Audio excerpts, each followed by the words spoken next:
The exponent of highest order derivative is called the degree of the differential equation. Degree of a differential equation हम किसको कहते हैं? यहाँ पर definition में कहा गया है कि the exponent of highest order derivative. अगर किसी differential equation में आपने डिग्री मालूम करनी हो तो आपने हाईएस्ट ऑर्डर डेरिवेटिव वाले टर्म की एक्सपोनेंट की तरफ देखना है. Like dy by dx is equal to 3xy. यहाँ पे हमारे पास डिफरेंशिएशन मौजूद है, dy by dx मौजूद है, तो dy by dx का जो पावर होगा वही हमारे पास क्या होगा? डिग्री होगी, वही हमारे पास डिग्री होगी. तो dy by dx की जो एक्सपोनेंट है वो यहाँ पे 1 है, लिहाजा dy by dx की डिग्री हमारे पास क्या होगी? 1 होगी. और चूंकि यहाँ पर डिफरेंशिएशन फर्स्ट ऑर्डर है तो इसकी ऑर्डर भी हमारे पास स्टार्ट में हमारे पास क्या होगा? 1 होगा. Similarly dy by dx to whole power 2 plus dy by dx whole power 4 plus y is equal to 0, ये भी एक हमारे पास डिफरेंशियल इक्वेशन है. इस डिफरेंशियल इक्वेशन का ऑर्डर हमारे पास क्या है? 2 है, क्योंकि यहाँ पर हाईएस्ट डेरिवेटिव हमारे पास क्या है? 2 है, सेकंड ऑर्डर है. तो सेकंड ऑर्डर डेरिवेटिव इसकी हाईएस्ट डेरिवेटिव है, लिहाजा इसका जो एक्सपोनेंट है वो एक्सपोनेंट हमारे पास क्या होगा? वो एक्सपोनेंट हमारे पास उसकी डिग्री होगी.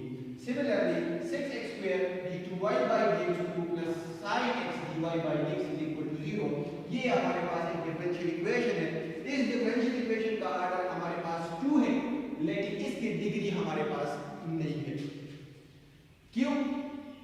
जिस डिफरेंशियल इक्वेशन में ट्रांसेंडेंटल फंक्शन मौजूद हो, जिस डिफरेंशियल इक्वेशन में हमारे पास ट्रांसेंडेंटल फंक्शन मौजूद हो, मतलब ट्रिग्नोमेट्रिक फंक्शन. ट्रांसेंडेंटल फंक्शन हम किसको कहते हैं?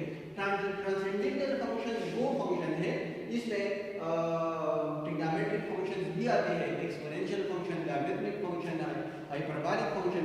इस सारे फंक्शन को कंबाइन ही हम क्या कहते हैं? ट्रांसेंडेंटल फंक्शन कहते हैं. अगर किसी इक्वेशन में आपके पास ट्रांसेंडेंटल फंक्शन मौजूद हो तो उस इक्वेशन की डिग्री हम डिफाइन नहीं कर सकते. Differential equation of first order in first degree. हमने डिफरेंशियल इक्वेशन की ऑर्डर और डिग्री के बारे में बातें की है कि ऑर्डर हमारे पास क्या होगा और डिग्री हमारे पास उसकी क्या होगी. तो ऑर्डर हमारे पास हाईएस्ट डेरिवेटिव है और डिग्री हाईएस्ट डेरिवेटिव के एक्सपोनेंट को हम कहते हैं. अब यहाँ पर हम जो डिफरेंशियल इक्वेशन डिस्कस करेंगे उन सब की डिग्री और ऑर्डर दोनों क्या होंगे? फर्स्ट होंगे. तो differential equation of first order in first degree. अब हम वो डिफरेंशियल इक्वेशन डिस्कस करेंगे जिसका ऑर्डर भी फर्स्ट होगा और उसकी डिग्री भी फर्स्ट होगी. तो वो डिफरेंशियल इक्वेशन जिसका ऑर्डर और डिग्री दोनों फर्स्ट है, उसकी सॉल्यूशन के लिए हम ये 4 मेथड यूज कर सकते हैं. सबसे पहले हमारे पास है equation with separable variables. Secondly हमारे पास जो मेथड है वो है होमोजेनियस इक्वेशन. फिर उसके बाद आता है एग्जैक्ट इक्वेशन और फिर उसके बाद आता है लीनियर इक्वेशन. लेकिन जो सबसे पहले इंपॉर्टेंट है वो है सेपरेबल वेरिएबल. अगर हम किसी इक्वेशन की वेरिएबल सेपरेट कर सकते हैं तो हम इक्वेशन विद सेपरेबल वेरिएबल्स का मेथड अप्लाई करेंगे. तो सबसे पहले जो सॉल्यूशन हम फाइंड करेंगे वो with the help of separable variable होगा. अब किसी डिफरेंशियल इक्वेशन की सॉल्यूशन का मतलब क्या है? किसी डिफरेंशियल इक्वेशन के सॉल्यूशन का मतलब ये है कि आपने ऐसा इक्वेशन फाइंड करना है जिसमें डिफरेंशिएशन मौजूद ना हो. उसको हम फिर क्या कहते हैं? Solution of a differential equation कहते हैं.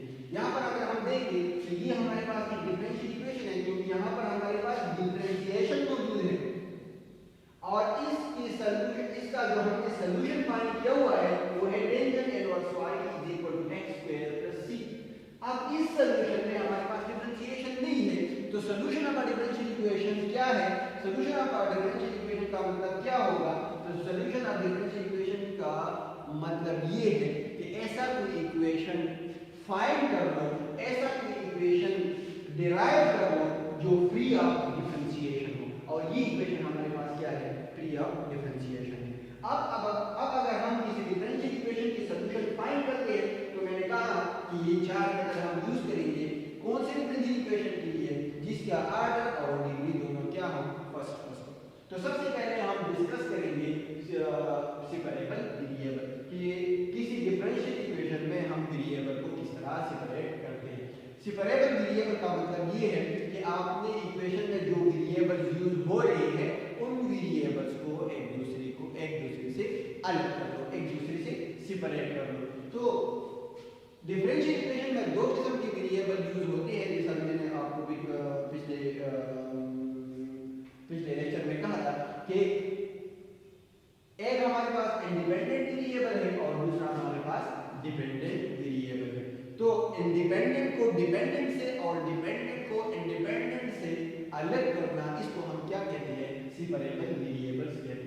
If an equation of first order and first degree can be written in the form of this, अगर हम किसी डिफरेंशियल इक्वेशन को इस फॉर्म में लिख सकते हैं तो इसका मतलब ये है कि हम यहाँ पर वेरिएबल हमारे पास क्या है, सेपरेट हो रही है। Where m of x and n of y are the functions of x and y along, m of x function of x होगा और n of y function of y होगा respectively, we call it separable variable and solve it by integrating each term separately like this। अब इसके बाद हम एक example explain करेंगे कि किसी डिफरेंशियल इक्वेशन की वेरिएबल को हम किस तरह सेपरेट करते हैं। Solve dy by this is equal to 2x multiplied by 1 plus y square। ये एक हमारे पास क्या है, डिफरेंशियल इक्वेशन है, क्योंकि यहाँ पर आपके पास डेरिवेटिव मौजूद है, dy by dx मौजूद है। dy by dx का मतलब है differentiation of y with respect to x। तो यहाँ पर हमने differentiation of y with respect to x देखा है, तो इसका मतलब ये है कि y डिफरेंशिएट हो रहा है तो y आपके पास डिपेंडेंट वेरिएबल बनता है, और चूंकि हम x की लिहाज से डिफरेंशिएशन कर रहे हैं तो x आपके पास क्या होगा, इंडिपेंडेंट वेरिएबल होगा। तो यहाँ पे एक वेरिएबल y है, दूसरा वेरिएबल x है, तो x को y से और y को x से अलग करना, इसको हम क्या कहते हैं, सेपरेशन ऑफ वेरिएबल्स कहते हैं। तो सॉल्यूशन में हमने ये प्रॉब्लम उठाया हुआ है, separating the variable v of a। तो यहाँ पर अब हम वेरिएबल सेपरेट कर रहे हैं। ये dy जो है इसको हम डिफरेंशियल ऑफ y कहते हैं और dx जो है ये हमारे पास डिफरेंशियल ऑफ x है। अब यहाँ से मैं dx को लेफ्ट हैंड साइड से dx को राइट हैंड साइड पे ट्रांसफर करता हूँ तो ये dx डिवीजन में मौजूद है। अगर इसको मैं लेफ्ट राइट हैंड साइड पे ट्रांसफर करता हूँ तो ये मल्टीप्लिकेशन में आ जाएगा। इसी तरह 1 plus y square मल्टीप्लिकेशन में है 2x के साथ, अगर 1 plus y square को मैं लेफ्ट हैंड साइड पे ट्रांसफर करूं तो ये डिवीजन में आ जाएगा, क्योंकि मल्टीप्लिकेशन को हमेशा कौन खत्म करता है, डिवीजन खत्म करता है। तो ये 1 divided by 1 plus y square dy बन जाएगा और ये 2x dx बन जाएगा। अब यहाँ पर अगर हम देखें तो वेरिएबल बिल्कुल सेपरेट हो चुके हैं। y वाले टर्म में आपको x नहीं नजर आता और x वाले टर्म में आपको y नजर नहीं आता। जब आपको डिपेंडेंट में इंडिपेंडेंट और इंडिपेंडेंट में डिपेंडेंट नजर ना आता हो तो फिर उसको हम क्या कहते हैं कि ये वेरिएबल सेपरेट हो चुके हैं। और जब वेरिएबल सेपरेट हो जाए तो फिर हम डायरेक्ट क्या करते हैं, इंटीग्रेशन अप्लाई करते हैं। हम लेफ्ट हैंड साइड और राइट हैंड साइड दोनों पे क्या करते हैं, इंटीग्रेशन अप्लाई करते हैं। ये टू जो कि कांस्टेंट है, याद मैंने इंटीग्रेशन से बाहर लगाया हुआ है। Integral of 1 divided by 1 plus y square dy, इसकी डेरिवेशन हम पिछले सेमेस्टर में कर चुके हैं और इसकी वैल्यू है टेंजेंट इनवर्स y। इसका आंसर है टेंजेंट इनवर्स y। एक अपनी जगह पर यहाँ इंटीग्रेशन ऑफ x dx है तो यहाँ पे एक पावर रूल अप्लाई कर लो।